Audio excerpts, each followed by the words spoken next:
Hello friends, welcome to my channel day growth. आज हम लोग इस लेक्चर में ट्रांसफार्मर में होने वाले लॉसेस क्या होते हैं, ये कितने प्रकार के होते हैं तथा एग्जाम की दृष्टि से इस लेक्चर में इस टॉपिक में जो भी महत्वपूर्ण पॉइंट्स हैं उनको भी मेंशन करेंगे। दोस्तों, यदि अभी तक आप लोगों ने मेरे चैनल को सब्सक्राइब नहीं किया है तो प्लीज़ सब्सक्राइब कर लें और हमारे वीडियो का नोटिफिकेशन आपको मिलता रहे, उसके लिए बेल आइकन को भी दबा लें। तो आइए शुरू करते हैं। जैसा कि यहाँ पर एक ट्रांसफार्मर का चित्र दिखाया गया है जो कि सिंगल फेज ट्रांसफार्मर है, एक प्राइमरी वाइंडिंग और एक सेकेंडरी वाइंडिंग।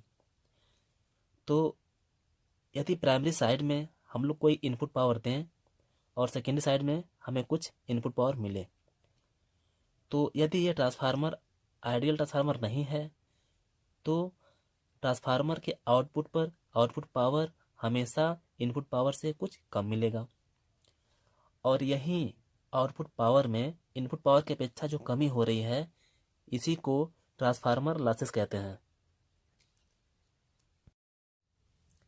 दोस्तों, ट्रांसफार्मर एक स्थैतिक मशीन है, अर्थात इसमें कोई भी घूमने वाला पार्ट्स नहीं होता है, जिसके कारण इसमें वायु और घर्षण हानियां नहीं होती हैं। इसलिए ट्रांसफार्मर की इफिशियंसी रोटेटिंग मशीनों की अपेक्षा अधिक होती है। तो आइए देखते हैं ट्रांसफार्मर में कितने प्रकार के लॉसेस होते हैं। जैसा कि 4 पॉइंट्स लिया गया है। पहला है आपका कोर लॉसेस, इसको आयरन लॉसेस भी कहते हैं और कांस्टेंट लॉसेस भी कहते हैं। दूसरा है कॉपर लॉसेस या वाइंडिंग लॉसेस या वेरिएबल लॉसेस। तीसरा है स्ट्रे लॉसेस और चौथा है डाइइलेक्ट्रिक लॉसेस। तो दोस्तों, ट्रांसफार्मर में केवल मुख्य रूप से दो ही हानियां पाई जाती हैं और इन्हीं को कैलकुलेट किया जाता है। बाकी दो स्ट्रे लॉसेस और डाइइलेक्ट्रिक लॉसेस, ये हानियां बहुत कम होती हैं, इसलिए इनको नेगलेक्ट कर दिया जाता है। स्ट्रे लॉसेस जो लीकेज फ्लक्स होता है ट्रांसफार्मर में, उसके कारण होता है, और डाइइलेक्ट्रिक लॉसेस ये आपका जो इंसुलेशन होता है ट्रांसफार्मर में, जैसे आयल हो गया या वाइंडिंग में दो लेयर के बीच में जो इंसुलेशन होता है, ठोस इंसुलेशन उनके बीच में होता है, तो ये हानियाँ बहुत कम होती हैं, इसलिए इनको नगण्य मान लिया जाता है। तो हम लोग केवल कोर लॉसेस और कॉपर लॉसेस के बारे में डिस्कस करेंगे। तो आइए देखते हैं ट्रांसफार्मर में कॉपर लॉसेस क्या होते हैं। दोस्तों, इसे वाइंडिंग लॉसेस भी कहते हैं। कोई भी वाइंडिंग हो या कंडक्टर हो, जो उसका रेजिस्टेंस होता है और जो उसमें से करंट फ्लो होती है, इन दोनों के ही कारण कॉपर लॉसेस होती हैं। इसका फार्मूला होता है I²R। अब कॉपर लॉस है, पावर लॉस है, इसका मात्रक भी वाट ही होगा। दोस्तों, इस ट्रांसफार्मर में नॉर्मली दो वाइंडिंग दिखाया गया है। ये आपकी प्राइमरी वाइंडिंग है और ये सेकेंडरी वाइंडिंग है। तो मान लें प्राइमरी वाइंडिंग में बहने वाली करंट I1 है और उसका रेजिस्टेंस R1 है। तो प्राइमरी वाइंडिंग का कॉपर लॉस क्या हो जाएगा? Formula I²R। तो इस प्रकार I1² R1। इसी प्रकार सेकेंडरी वाइंडिंग में I2² R2। I2 secondary winding में फ्लो होने वाली करंट और R2 सेकेंडरी वाइंडिंग का रेजिस्टेंस। तो प्राइमरी वाइंडिंग में इतना कॉपर लॉस होगा और सेकेंडरी वाइंडिंग में इतना होगा। तो टोटल ट्रांसफार्मर में कुल लॉस कितना हो जाएगा? इन दोनों का सम, इन दोनों का योग। तो ये तो हुआ दोनों वाइंडिंग का अलग अलग कॉपर लॉस निकालने की विधि। लेकिन कैलकुलेशन आसान हो तो उसके लिए क्या किया जाता है कि सेकेंडरी वाइंडिंग का रेजिस्टेंस प्राइमरी वाइंडिंग में स्थानांतरित कर लिया जाता है या फिर प्राइमरी वाइंडिंग का रेजिस्टेंस सेकेंडरी वाइंडिंग में स्थानांतरित कर लिया जाता है। इससे एक ही वाइंडिंग में जो करंट फ्लो होती है, उसी करंट को दोनों वाइंडिंग में या दोनों रेजिस्टेंस के लिए कॉमन मान लिया जाता है। तो इस प्रकार प्राइमरी वाइंडिंग में ही सेकेंडरी वाइंडिंग के रेजिस्टेंस को स्थानांतरित करके टोटल कॉपर लॉस ट्रांसफार्मर का निकाल लिया जाता है। जैसे यदि हम सेकेंडरी वाइंडिंग के रेजिस्टेंस को R2 में स्थानांतरित कर दें तो क्या हो जाएगा, प्राइमरी वाइंडिंग का रेजिस्टेंस R1 है और सेकेंडरी वाइंडिंग में, जब सेकेंडरी वाइंडिंग में था R2 था, अब हम इसको स्थानांतरित किए प्राइमरी वाइंडिंग में तो मान लेते हैं R2 डैश हो गया, तो ट्रांसफार्मर का कुल रेजिस्टेंस क्या हो गया, R01। तो इस प्रकार कुल कॉपर लॉस क्या हो गया ट्रांसफार्मर का, प्राइमरी वाइंडिंग करंट फ्लो हो रही है I1, तो I1 square into total resistance R01।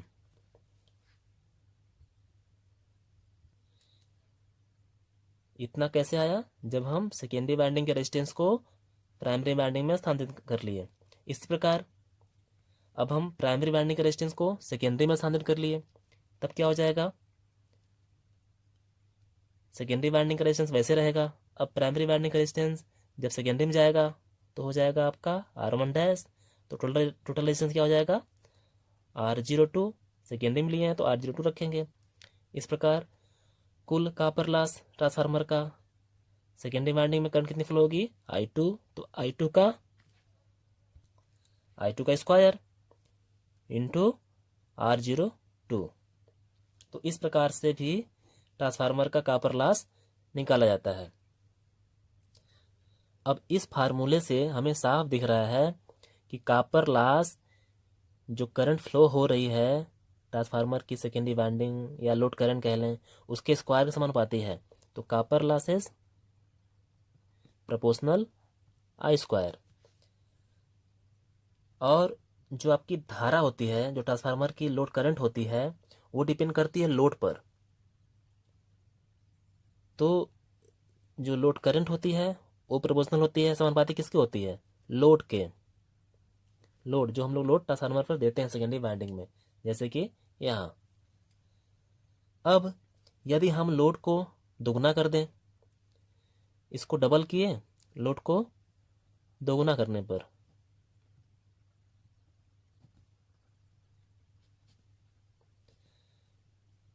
धारा कितनी हो जाएगी, धारा आपकी डबल हो जाएगी, मीन्स 2I। ओके। अब कॉपर लॉस क्या हो जाएगा, कॉपर लॉस आपका हो जाएगा, अब I की जगह 2I हो जाएगा, तो 2I स्क्वायर, तो 2I का स्क्वायर इंटू रेजिस्टेंस मान लें R है, तो क्या हो गया आपका 2I का square 4I square into R। इसको कैसे लिख लें, I स्क्वायर R। तो जो आपका नॉर्मल कॉपर लॉस था, अब लोड को डबल, लोड बढ़ा दें, यदि हम डबल कर दें, दुगना कर दें, तब उस कंडीशन में जो कॉपर लॉस होगा आपका पहले की अपेक्षा 4 गुना बढ़ जाएगा। ओके, ये तो स्थिति फर्स्ट थी जब हम लोड को बढ़ा दिए। अब यदि हम लोड को कम कर दें, सेकेंड केस मान लेते हैं कि लोड को आधा कर दें, हाफ कर दें। हाफ करने पर धारा कितनी हो जाएगी, लोड आधा, यहाँ दिख रहा है जो I है वो समानुपात किसकी है, किसका अनुपात में बढ़ रहा है, लोड के। लोड को आधा कर दें तो धारा कितनी हो जाएगी, आधी हो जाएगी पहले की अपेक्षा। तो अब कॉपर लॉस क्या हो जाएगा, अब कॉपर लॉस हो जाएगा आपका I की जगह I/2 का स्क्वायर इंटू R, तो हो गया आपका 1/4 इंटू I स्क्वायर R।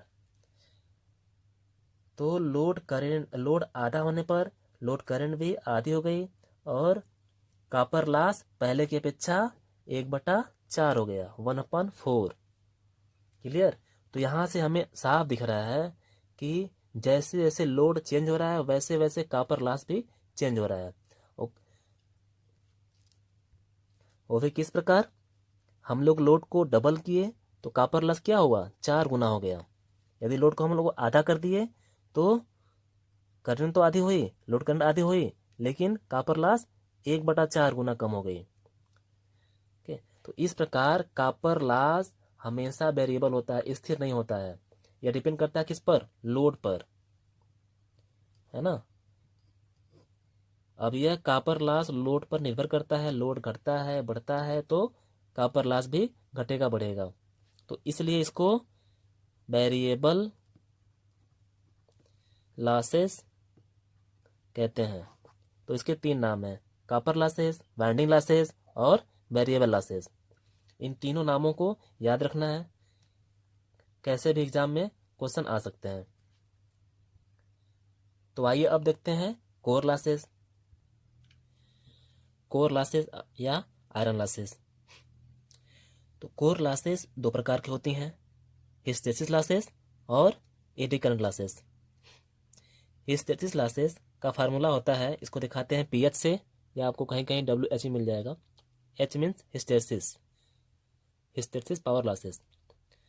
इसका फार्मूला होता है KH इंटू बी मैक्स के पावर 1.6 इंटू F इंटू भी, मात्रक इसका वाट होता है, पावर लॉस है। जहाँ KH चुंबकीय पदार्थ का हिस्टैरिसीस गुणांक है, जिसका मान प्रत्येक चुंबकीय पदार्थ का अलग अलग होता है। जैसे सिलिकॉन स्टील के लिए 1.91 परमोलाय का बना है, परमोलाय एक मिश्र धातु है, अगर कोर उसका बना है तो उस पदार्थ का 0.25 होता है। तो इसका मान डिफरेंट होता है प्रत्येक चुंबकीय पदार्थ के लिए, तो इसका मान भी कम होना चाहिए। यदि स्थितिज गुणांक भी कम होता है तो ये लॉसेस भी कम होंगे। उसके बाद है आपका चुंबकीय फ्लक्स घनत्व का अधिकतम वैल्यू और उसका 1.6। ये 1.6 चुंबकीय पदार्थ डिपेंड करता है किसका बना होता है, ओके। तो इसके भी समानुपाती होता है। और सप्लाई फ्रीक्वेंसी है, सप्लाई फ्रीक्वेंसी के भी समानुपाती होती है ये लॉसेस। तो फ्रीक्वेंसी का भी मान कम होना चाहिए, कम होगा तो हिस्टैरिसीस लॉसेस भी कम होंगी। और भी चूंकि पदार्थ का वॉल्यूम है, उसका आयतन है, आयतन के समानुपात में ये पावर लॉस, हिस्टैरिसीस लॉसेस जो होती हैं वो घटती बढ़ती हैं। तो आइए देखते हैं ट्रांसफार्मर में हिस्टैरिसीस लॉसेस कैसे होती हैं। दोस्तों, जब ट्रांसफार्मर की प्राइमरी वाइंडिंग को सप्लाई दी जाती है, अब सप्लाई दी जाती है AC, तो प्राइमरी वाइंडिंग के द्वारा जो फ्लक्स बनता है, मुख्य फ्लक्स ट्रांसफार्मर में जो कोर में स्थापित होता है, वो भी AC नेचर का होगा, AC स्वभाव का ही होगा। जैसे कि ये दिखाया गया है AC का साइन वेव, धारा के लिए भी AC, अल्टरनेटिंग करंट के लिए भी ऐसे होता है। तो चुंबकीय फ्लक्स जो AC के द्वारा चुंबकीय फ्लक्स जनरेट होगा, उत्पन्न होगा, वो भी AC स्वभाव का होगा। तो यहाँ पर जैसे धारा अधिकतम होता है तो फ्लक्स भी अधिकतम होगा, ठीक है। ये एक कंप्लीट साइकिल दिखाया गया है। इस साइकिल में चुंबकीय फ्लक्स के मान को दिखाया गया, कैसे वेरी हो रहा है, कैसे चेंज हो रहा है समय के सापेक्ष। तो ये वाला जो पार्ट दिख रहा है ये आपका पॉजिटिव हाफ साइकिल है, और ये नीचे वाला आपका निगेटिव हाफ साइकिल है। तो एक साइकिल की बात करें फ्लक्स के, तो पहले वाला हाफ साइकिल का जो डायरेक्शन है वो कुछ इस डायरेक्शन में है, जबकि नेगेटिव वाले हाफ साइकिल की डायरेक्शन जो है वो उसके जस्ट अपोजिट डायरेक्शन में है। तो इसी प्रकार ट्रांसफार्मर के कोर में भी जो फ्लक्स बनता है, एक बार डायरेक्शन उसका कुछ इस डायरेक्शन में होगा तो एक बार इस डायरेक्शन में होगा। तो इससे क्या होता है, फ्लक्स इस प्रकार वेरी करने से, इस प्रकार परिवर्तित होने से जो कोर के मॉलिक्यूल होते हैं, जो अणु होते हैं, वो भी कभी इस डायरेक्शन मूव करेंगे तो कभी इस डायरेक्शन में। इनसे क्या होता है, जो एनर्जी ट्रांसफार्मर को दिया जाता है इलेक्ट्रिकल एनर्जी, वो एनर्जी इस कोर में इस प्रकार जो कोर के मॉलिक्यूल मूव करते हैं इस डायरेक्शन में, कभी कभी इस डायरेक्शन में, उनसे एनर्जी कुछ वेस्ट हो जाती है, व्यय हो जाती है, जो कि कोर में ऊष्मा उत्पन्न करते हैं, ताप उत्पन्न करते हैं, हीट जनरेट होता है, जिससे आप ट्रांसफार्मर कोर हीट होगा तो इस पर जो वाइंडिंग स्थापित किया गया है वो भी हीट होगा, इससे ट्रांसफार्मर को नुकसान होगा और इसकी लाइफ कम हो जाएगी। तो इस प्रकार के लॉसेस को हिस्टैरिसीस लॉसेस कहते हैं। तो ट्रांसफार्मर में हिस्टैरिसीस लॉसेस कम से कम हो, इसके लिए इस बात का ख्याल रखा जाता है कि जो ट्रांसफार्मर का कोर बनाया गया है वो ऐसे धातु का बनाया जाए, ऐसे चुंबकीय धातु का बनाया जाए जिसका हिस्टैरिसीस गुणांक KH का वैल्यू बहुत कम हो। जैसे सिलिकॉन स्टील का 1.91। तो नॉर्मली सिलिकॉन स्टील का ही प्रयोग किया जाता है। तो दोस्तों याद रखिए, हिस्टैरिसीस लॉसेस को कम कर सकते हैं हिस्टैरिसीस गुणांक के मान को कम करके, वो भी ऐसे चुंबकीय पदार्थ का कोर बने जिसका KH का वैल्यू बहुत कम हो। तो ये पॉइंट याद रखिए, ये एग्जाम में अक्सर पूछा जाता है। हिस्टैरिसीस लॉसेस को कैसे कम कर किया जा सकता है। तो आइए अब देखते हैं ईडी करंट लॉसेस क्या होती हैं। इसको हिंदी में कहते हैं भंवर धारा हानियाँ। जैसे कोर लॉस को हिंदी में कहते हैं करोड़ लॉसेस, करोड़ हानियाँ। आयरन लॉसेस को लौ हानियाँ। तो ईडी करंट, ईडी मीन्स होता है भंवर धारा हानियाँ। इसका फार्मूला होता है PE eddy current power losses equal to KE eddy current गुणांक B मैक्स अधिकतम फ्लक्स घनत्व का square into F square into T square into V। तो यहाँ पर दिख रहा है फार्मूले से ईडी करंट गुणांक के डायरेक्टली समानुपाती है, अधिकतम चुंबकीय फ्लक्स घनत्व के स्क्वायर के समानुपाती है, सप्लाई फ्रीक्वेंसी के स्क्वायर के समानुपाती है, और T है कोर की मोटाई, थिकनेस।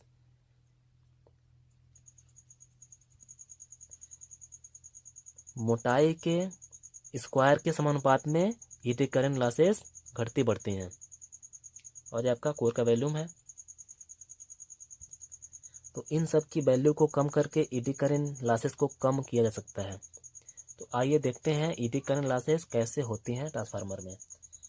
तो जैसे सेकेंडरी वाइंडिंग में फ्लक्स के काटने के द्वारा EMF जनरेट होता है, उत्पन्न होता है, और सेकेंडरी वाइंडिंग का परिपथ पूरा हो तो इसमें धारा फ्लो होती है। तो ठीक उसी प्रकार ये फ्लक्स जब कोर को काटता है, बहुत सारे कोर हैं, 1 2 3 4 ऐसे ही दिखाया गया है। तो ये फ्लक्स क्या कर रहे हैं, कोर को भी काटेंगे, तो कोर का अपना भी विद्युत वाहक बल जनरेट होगा, और प्रत्येक कोर में EMF उत्पन्न होगा, तो प्रत्येक कोर में भी धारा फ्लो होगी क्योंकि इसका परिपथ पूरा है। अब ये धारा का यूज नहीं हो रहा है तो क्या होंगे, इनके द्वारा भी कोर में कुछ हानियाँ उत्पन्न होती हैं, कुछ लॉसेस होती हैं जो कि ऊर्जा का व्यय कर रही हैं, ऊर्जा वेस्ट हो रही हैं, इलेक्ट्रिकल एनर्जी को वेस्ट कर रही हैं। तो इस प्रकार की हानियों को कहा जाता है ईडी करंट लॉसेस, भंवर धारा हानियाँ। तो देखते हैं कि ईडी करंट लॉसेस को कम करने के लिए कौन कौन सी विधियां अपनाई जाती हैं। अब I इक्वल टू होता है V/R। यहाँ से दिख रहा है I प्रोपोर्शनल 1/R। जैसे जैसे R की वैल्यू बढ़ेगी वैसे वैसे करंट की वैल्यू कम होगी, रेजिस्टेंस कम होगा, धारा बढ़ेगा। ओके, ये क्लियर हो गया होगा। तो I प्रोपोर्शनल 1/R। तो इस प्रकार यदि हम लोग कोर का रेजिस्टेंस बढ़ा दें, बहुत ज़्यादा कर दें, तो जो कोर में करंट फ्लो होगी वो बहुत कम हो जाएगी। तो कोर का रेजिस्टेंस बढ़ाने के लिए कोर को एक ठोस धातु के रूप में न बना करके उसको पतली पतली पत्तियों में बांट दिया जाता है। जब कोर पतला हो जाएगा तो उसका रेजिस्टेंस बहुत ज़्यादा हो जाएगा। जब रेजिस्टेंस ज़्यादा हो जाएगा तो उसमें से बहने वाली करंट, एडी करंट, जो एडी करंट है उसका मान काफ़ी कम हो जाएगा। जब एडी करंट कम हो जाएगी तो एडी करंट लॉसेस भी कम हो जाएंगी। दूसरी विधि ये है कि ट्रांसफार्मर कोर की जो बहुत सारी पत्तियां होती हैं उन पर वार्निश की पतली लेप कर दी जाती है। इससे क्या होगा, उस पर एक इंसुलेशन हो जाएगा, जिससे क्या होगा कि प्रत्येक कोर की पत्ती एक दूसरे से इंसुलेट होगी और इलेक्ट्रिकली एक दूसरे से हर पत्ती अलग अलग होगी, इंसुलेट होगी, जिससे कि किसी एक कोर का करंट दूसरे कोर में नहीं फ्लो होगा। अर्थात प्रत्येक कोर में करंट की मात्रा, करंट की वैल्यू अलग अलग होगी, जिससे कि ईडी करंट का जो पथ है वो छोटा हो जाएगा। इस प्रकार से भी ईडी करंट को कम किया जाता है। ईडी करंट कम होगा तो ईडी करंट लॉसेस भी कम हो जाएंगी। और यहाँ से भी दिख रहा है ईडी करंट लॉसेस को डायरेक्ट मोटाई कम करके कम किया जा सकता है। मोटाई के स्क्वायर के अनुपात में ईडी करंट लॉसेस घटती बढ़ती हैं। तो मोटाई कम करेंगे तो इसकी वैल्यू, ईडी करंट लॉसेस की वैल्यू काफ़ी हद तक कम हो जाएगी। तो कोर लॉसेस, कोर हानियाँ इक्वल टू क्या होता है, हिस्टैरिसीस हानियाँ प्लस ईडी करंट हानियाँ। ठीक है, तो ये याद रखिए, हिस्टैरिसीस लॉसेस और ईडी करंट लॉसेस दोनों के सम को, दोनों के योग को कोर लॉसेस कहा जाता है या आयरन लॉसेस कहा जाता है। और इससे कहा जाता है constant losses. Constant losses, constant losses क्यों कहा जाता है? क्योंकि ट्रांसफार्मर कोर में जो फ्लक्स उत्पन्न होता है, मेन फ्लक्स, वो हमेशा प्रत्येक लोड पर, लोड कम ज़्यादा हो उससे ट्रांसफार्मर के मेन फ्लक्स पर कोई फर्क नहीं पड़ता है। वो हमेशा कांस्टेंट बना होता है, स्थिर होता है। अब जैसा कि अभी हम लोगों ने डिस्कस किया कि ईडी करंट लॉसेस और हिस्टैरिसीस लॉसेस ये निर्भर करता है ये चुंबकीय फ्लक्स पर। ये फ्लक्स के कारण ही दोनों हानियाँ होती हैं, हिस्टैरिसीस हानियाँ और ईडी करंट हानियाँ।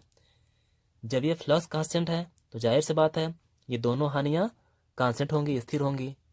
तो इसलिए किसी भी लोड पर कोर लॉसेस या आयरन लॉसेस हमेशा स्थिर होती हैं।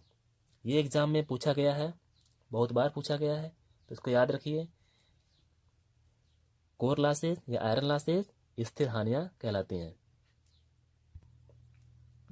तो दोस्तों उम्मीद करते हैं आप लोगों को ट्रांसफार्मर का ये लेक्चर समझ में आया होगा, क्लियर हुआ होगा।